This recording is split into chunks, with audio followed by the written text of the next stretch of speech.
Before learn something, please subscribe this channel. Like and share this video and press bell icon so that you can get more. Welcome student.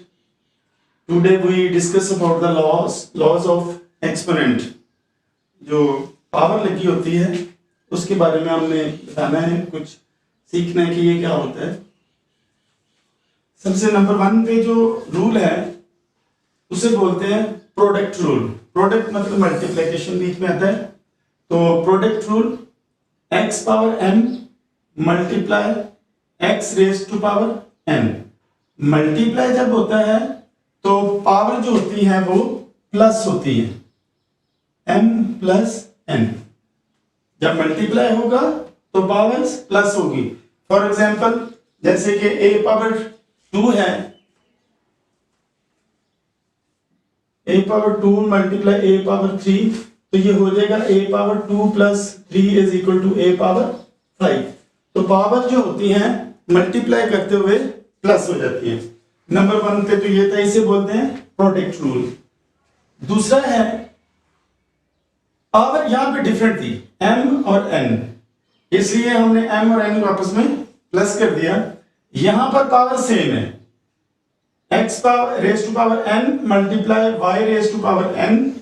इस तरह से क्योंकि power same है इसलिए power यहां भी same ही रहेगी, लेकिन x और y जो है वो मल्टीप्लाई हो जाएगा. x y मल्टीप्लाई हो गया और पावर उसकी n रही. नंबर 3 पे हम आएंगे, ये भी हमारा हो गया. इसे बोलते हैं पावर ऑफ प्रोडक्ट रूल. यहां पे नंबर 3 पे x पावर m है जबकि divided by x power n है. यहां पे काफी हद तक ये मिलते जुलते हैं. अगर डिवाइड हो मल्टीप्लाई हो तो पावर्स प्लस हो जाती हैं, अगर डिवाइड हो तो पावर जो है वो माइनस हो जाती है. इसे बोलते हैं क्वोशिएंट रूल. अगर दोबारा से मैं बता देता हूं, पावर डिफरेंट है और उसका बेस जो है वो सेम है, तो चूंकि बेस सेम है इसलिए पावर के ही साथ जो भी हमने प्रोसेस करना होगा करेंगे, तो पावर डिवीजन की वजह से पावर जो होती है वो दोनों माइनस हो जाती है. नंबर 4 पे रूल पे है x power n divided by y power n. अब डिवाइडेड का मतलब फ्रैक्शन भी होता है, डिवीजन भी होता है.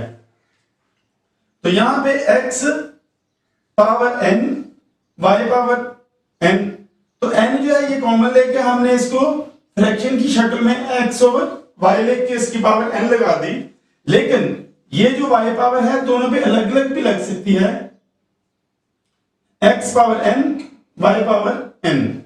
तो ये भी है पावर ऑफ फ्रैक्शन रूल. नंबर 5 पे है x power m raise to power n. Bracket लगने के बाद n अलग से है, लेकिन ये दोनों पावर आपस में मल्टीप्लाई हुई हैं, इसलिए x पावर m n इसे कहते हैं पावर रूल. नेक्स्ट है 6 rule x raise to power 0 is equal to 1. ये जहां कहीं भी जैसे 4 पावर 0 है ये इक्वल 1 होगा, a पावर 0 है ये 1 होगा, x पावर 0 है 1 होगा, 2 पावर 0 है ये भी 1 होगा. जब कभी भी किसी भी डिजिट की पावर 0 हो जाए तो वो होता है इक्वल 1. तो इसे बोलते हैं जीरो एक्सपोनेंट. नेक्स्ट है हमारा a raise to power x over y is equal to a power x y. a power x y को हम इसको एक्सप्लेन इस तरह से किया जा सकता है a power x over y. इसको हम लिखेंगे a power x multiply 1 over y.